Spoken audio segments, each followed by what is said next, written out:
গোপালগঞ্জে বৈষম্য বিরোধী ছাত্র আন্দোলনের সম্মানসারী যে নেতারা ছিল, অর্থাৎ বৈষম্য বিরোধী ছাত্র আন্দোলনে যারা নেতৃত্ব দিয়েছিলেন, সার্জিস, হাসনাত, নাহিদ সহ যারা ছিলেন জাতীয় নাগরিক পার্টির, তারা আজ কিন্তু গোপালগঞ্জে গিয়েছিলেন পূর্ব ঘোষিত কর্মসূচি পালন করার জন্য। কিন্তু সেখানে প্রবেশের পর নিষিদ্ধ ঘোষিত ছাত্রলীগের এবং একই সাথে আওয়ামী লীগ তার অঙ্গ সংগঠনের নেতাকর্মীরা কিন্তু তাদের উপর হামলা চালায়। এরপর থেকে কিন্তু দুপুর থেকে পুলিশ সেনাবাহিনীর সাথে দফায় দফায় গোপালগঞ্জে সংঘর্ষ চলছে। শেষ খবর পাওয়া পর্যন্ত বেশ কয়েকজন কিন্তু হতাহত হয়েছে, তবে সর্বশেষ কতজন হতাহত হয়েছে এখন পর্যন্ত কিন্তু সেই তথ্য জানা যায়নি। তারই প্রতিবাদে বৈষম্য বিরোধী ছাত্র আন্দোলন সারা দেশে ব্লকেট কর্মসূচি ঘোষণা করেছে। ইসলাম বিশ্ববিদ্যালয়ের প্রধান ফটকের সামনে ঝিনাইদহ কুষ্টিয়া মহাসড়ক অবরোধ করেছেন বৈষম্য বিরোধী ছাত্র আন্দোলন। ইসলামী বিশ্ববিদ্যালয়ের যারা রয়েছে, বিভিন্ন ছাত্র সংগঠনে যারা রয়েছে, তারাও কিন্তু অবরোধ করেছেন। একই সাথে আমরা দেখেছি এই যে জাতীয় নাগরিক পার্টির যারা রয়েছেন তাদের উপর যে নেক্কারজনক হামলার ঘটনা ঘটেছে, তারই প্রতিবাদে বিএনপির মহাসচিব মির্জা ফখরুল ইসলাম আলমগীর সহ বিভিন্ন রাজনৈতিক দলের যারা রয়েছেন তারা কিন্তু আসলে প্রতিবাদ জানিয়েছেন এবং তারা বলেছেন যে তাদেরকে কিন্তু কঠোর হস্তে দমন করা হবে। আমি এখন ইসলামী বিশ্ববিদ্যালয়ের সামনের প্রধান ফটকে কিন্তু অবস্থান করছি। সেখানে দেখছেন যে প্রধান ফটকের সামনে কিন্তু প্রধান ফটক অবরোধ করে রেখেছেন নেতাকর্মীরা এবং একই সাথে দেখছেন এখন যে উত্তপ্ত পরিবেশ বলাই যায়, যে ইসলামী বিশ্ববিদ্যালয়ের সামনে যে উত্তপ্ত পরিবেশ, সেই পরিবেশ এখন তারা একেবারেই যে ব্যস্ত মহাসড়কে যান চলাচল একদমই বন্ধ করে রেখেছেন। একই সাথে তারা বিভিন্ন ধরনের স্লোগান দিচ্ছেন। সব মিলে বলা যায় যে গোপালগঞ্জের এই ঘটনার পর যে উত্তপ্ত হয়ে উঠেছে সারা দেশ, সেটি কিন্তু বলার অপেক্ষা রাখে না। আমরা ঢাকার কয়েকটি স্থানের খবর নিচ্ছিলাম লাইভ শুরু করার আগে। তারা আমাদের বিভিন্ন জায়গার যারা প্রতিনিধি রয়েছেন তারা আমাদেরকে যেটি বলছিলেন যে ঢাকার বিভিন্ন স্থানে কিন্তু বৈষম্য বিরোধী ছাত্র আন্দোলনের ব্যানারে তারা কিন্তু আসলে অবরোধ করে রেখেছেন। বিশেষ করে ঢাকা চট্টগ্রাম মহাসড়ক সহ ঢাকা রিচা মহাসড়ক সহ বিভিন্ন মহাসড়ক কিন্তু ইতিমধ্যে অবরোধ হয়ে গেছে। আমরা ইসলামী বিশ্ববিদ্যালয়ের প্রধান ফটকের সামনে আছি। প্রায় 30 মিনিট ধরে এই অবরোধ কর্মসূচি চলছিল। তারা হুঁশিয়ারি দিয়ে এখন কিন্তু আপাতত অবরোধ কর্মসূচি শীতল করেছেন এবং বৈষম্য বিরোধী ছাত্র আন্দোলনের যারা ছিলেন তারা কিন্তু বিভিন্ন স্লোগানে মুখরিত করে রাখেন এবং এই মুহূর্তে তারা কিন্তু তাদের প্রধান যে ফটক রয়েছেন রাস্তার পাশে, সেই প্রধান ফটক ছেড়ে দিয়ে তারা ক্যাম্পাসের দিকে ফিরে আসছেন এবং এখন আমরা দেখছি যে যান চলাচল কিছুটা হলেও কিন্তু স্বাভাবিক হচ্ছে। এবং আমরা আপনাদেরকে যে কথা বলছিলাম যে এখানে কিন্তু দীর্ঘ সময় ধরে যে ছাত্রছাত্রীরা রয়েছে বৈষম্য বিরোধী ছাত্র আন্দোলনের ব্যানারে তারা কিন্তু মহাসড়ক অবরোধ করে রাখে, ব্যস্ত ঝিনাইদহ কুষ্টিয়া মহাসড়ক। এরপর তারা নানা দাবি জানিয়ে এবং জুলাই গণ অভ্যুত্থানে এর প্রধান সম্মুখ সারির যোদ্ধাদের উপর গোপালগঞ্জে যারা হামলা চালিয়েছেন তাদের উপর কিন্তু যে নেক্কারজনক হামলা হয়েছে, সেই হামলার প্রতিবাদে কিন্তু তারা আজ এই বাংলা ব্লকের কর্মসূচির অংশ হিসাবে কিন্তু আজ ইসলামী বিশ্ববিদ্যালয়ের প্রধান ফটকের সামনে তারা মহাসড়ক অবরোধ করে রাখেন। আমরা দেখছি এখন কিন্তু প্রায় 30 মিনিট পর মহাসড়কটি তারা উন্মুক্ত করে দিয়েছেন, যেহেতু এটি একটি ব্যস্ত মহাসড়ক। এখন যান চলাচল কিছুটা হলেও কিন্তু স্বাভাবিক হয়েছেন। বৈষম্য বিরোধী ছাত্র আন্দোলনের যে সকল সমন্বয়করা ছিলেন তারা বক্তব্য রেখেছেন, তারা নানামুখী স্লোগান দিয়েছেন এবং কঠোর কর্মসূচির ঘোষণাও তারা কিন্তু দিয়েছেন।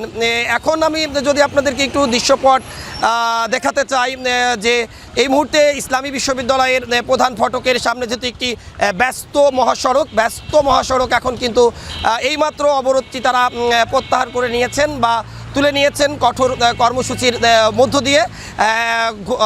যদি যারা এই যে নেক্কারজনক হামলার ঘটনা ঘটেছে, এই ঘটনায় যদি দৃষ্টান্তমূলক শাস্তির ব্যবস্থা না করা হয়, তারা কিন্তু আরও বড় কর্মসূচি ঘোষণা দেবেন, এমনটি কিন্তু তারা আমাদেরকে জানিয়েছেন। এখানে ইতিমধ্যে আসলে জুলাই গণ অভ্যুত্থানের সম্মুখ সারির যে নেতারা ছিলেন, বিশেষ করে হাসনাত আবদুল্লাহ, সার্জিস, ডাক্তার তাসনিম যারা সহ যারা ছিলেন তাদের উপর কিন্তু আজ গোপালগঞ্জে হামলা হয়েছে, আপনারা সবাই জানেন। ইতিমধ্যে পূর্ব ঘোষিত কর্মসূচির অংশ হিসাবেই কিন্তু তারা সেখানে গিয়েছিলেন জাতীয় নাগরিক পার্টির ব্যানারে। কিন্তু সেখানে যাওয়ার পর যে ছাত্রলীগ বা আওয়ামী লীগ যুবলীগ তারা যে গত 2 সপ্তাহ ধরে প্রতিরোধের যে ডাক দিচ্ছিলেন সেই প্রতিরোধের অংশ হিসাবেই কিন্তু তারা কিন্তু সেখানে যান এবং সেখানে যাওয়ার পর যখন তারা সমাবেশ শুরু করেন তার আগে কয়েক দফা হামলা হয়। সমাবেশ শুরু করার পরেও কিন্তু যখন শেষ হয়ে যায় তখন যারা শেষ করে ফিরে আসছিলেন তখনও কিন্তু অবরোধের মতো ঘটনা ঘটিয়ে তারপর নেতাদের উপর কিন্তু হামলার ঘটনা ঘটে।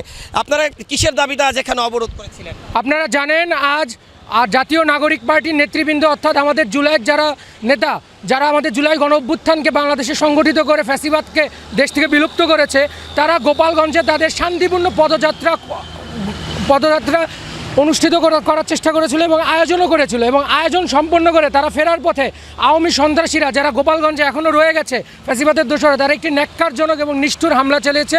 সর্বশেষ আমরা শুনতে পেরেছি এসপি অফিসে জুলাইয়ের নেতৃবৃন্দ আটকে রেখে বাইর থেকে তারা সশস্ত্র হামলা চালিয়েছে এবং তাদের গাড়ি বহরে হামলা চালিয়েছে। সেই মোতাবেক আমরা আজ এই ইসলামী বিশ্ববিদ্যালয় মেইন গেটে বাংলা ব্লকেট কর্মসূচি পালন করেছি সারা বাংলাদেশের ন্যায়। আমাদের এই নেতৃবৃন্দের উপর ন্যাক্কারজনক হামলার প্রতিবাদে এবং এই আওয়ামী ফ্যাসিস্টদেরকে বাংলাদেশ থেকে মুছে ফেলার দাবিতে আমাদের এই আজকের সাময়িক ভবিষ্যৎ পরিকল্পনা কি? ভবিষ্যৎ পরিকল্পনা হলো, যেহেতু আওয়ামী লীগকে রাজনৈতিকভাবে নিষিদ্ধ করা হয়েছে এবং ভবিষ্যতে গোপালগঞ্জের মাটিতে যে সকল আওয়ামী লীগ দোসররা এখনও বিরাজমান এবং অপরাজনীতির পাশাপাশি তারা অস্থিরতা সৃষ্টি করছে, তাদেরকে অতি দ্রুত আইনের আওতায় এনে সর্বোচ্চ শাস্তি প্রদান করতে হবে এবং আওয়ামী লীগকে বাংলাদেশের যেখানে যেখানে আশ্রয় দেওয়া হচ্ছে সেখান থেকেই তাদেরকে মুছে ফেলা হবে। ধন্যবাদ আপনাকে। আসলে তিনি বলছিলেন যে জুলাই গণ অভ্যুত্থানের সম্মুখ সারির যে যোদ্ধারা ছিলেন, বিশেষ করে হাসনাত, সার্জিস, নাহিদ সহ জাতীয় নাগরিক পার্টির যারা নেতৃবৃন্দ রয়েছে তারা কিন্তু পূর্ব ঘোষিত কর্মসূচির অংশ হিসাবে গোপালগঞ্জে পদযাত্রায় অংশ নিয়েছিলেন এবং সেখানে প্রবেশের পথে আমরা সকালেই দেখেছিলাম পুলিশের গাড়িতে হামলা করে অগ্নিসংযোগ করা হয়েছিল। এরপর পুলিশের গাড়িতে যখন হামলা হয় সেই কথা শুনে যখন সদর উপজেলার ইউনো সেখানে যান, তার গাড়িতেও হামলা করে অগ্নিসংযোগ করা হয়। এরপর সব কিছু অপেক্ষা করেও কঠোর নিরাপত্তার মধ্য দিয়ে হাসনাত আবদুল্লাহ, সার্জিস, নাহিদ, আক্তার, নাসির সহ তারা কিন্তু গোপালগঞ্জে সে সমাবেশে যান। সেখানে সমাবেশ শেষ করে যখন তারা সেখান থেকে ফিরে আসছিলেন মাদারীপুরের দিকে, তখনই কিন্তু তাদের উপর আবারও হামলা করা হয়। সেখানে পুলিশের অবস্থান ছিল, সেনাবাহিনীর অবস্থান ছিল, তা ভেদ করে হামলা করা হয়। পরবর্তীতে জুলাই গণ অভ্যুত্থানের এই সম্মুখ সারির যে যোদ্ধারা ছিলেন তাদের একটি কিন্তু সেই বহর আগে চলে যায়। ঠিক কতটি গাড়ি চলে গেছে তার সুনির্দিষ্ট এখনও নেই। তারপর কিছু নেতারা থেকে যায়, তাদেরকে নিয়ে পরবর্তীতে এসপি অফিসে কিন্তু রাখা হয়। এরপর দুপুর 2:30 থেকে কিন্তু দফায় দফায় সংঘর্ষ চলছে। শেষ খবর পাওয়া পর্যন্ত বেশ কয়েকজন কিন্তু হতাহত হয়েছে। তারই প্রতিবাদে বৈষম্য বিরোধী ছাত্র আন্দোলনের ব্যানারে সারা দেশে বাংলা ব্লকেট কর্মসূচির ঘোষণা করা হয়। এরই অংশ হিসাবে ইসলামী বিশ্ববিদ্যালয়ের সামনে বৈষম্য বিরোধী ছাত্র আন্দোলনের ব্যানারে কিন্তু সেখানে প্রায় 30 মিনিট ব্লকেট করে রাখা হয়। এরপরে তারা আরও কঠোর কর্মসূচির হুঁশিয়ারি দিয়ে আজকের মতো এই ঝিনাইদহ কুষ্টিয়া মহাসড়ক অবরোধ কর্মসূচি সমাপ্ত করেছে। এই ছিল আমার কাছে ইসলামী বিশ্ববিদ্যালয়ের গেট থেকে সর্বশেষ।